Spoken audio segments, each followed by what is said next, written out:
If you want your chess.com to go from this to this, I have found this way to do so with a completely free app. To upgrade all your chess pieces and background, you will need to search on a new tab and go to Chrome Web Store. Then you're gonna click it and search for the extension. It's called Chess Custom Pieces. It wouldn't be this one.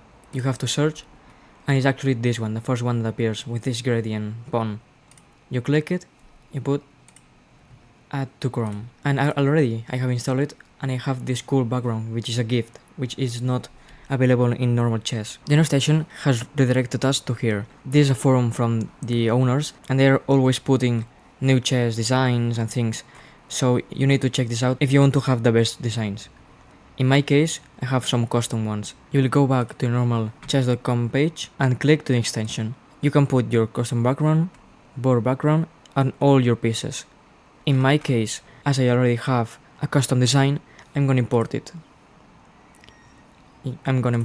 These Halloween pieces, and I have them all. If you want to find like this, go to the forum. I have to save changes. When it's done, I can just refresh and enter a game.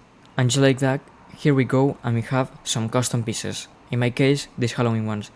And if you want to add any chess board or any background like the one that was preset, you can just do it. It's completely fine. If you enjoyed this video, please subscribe, leave a like and leave a comment. Thanks, see you in the next one.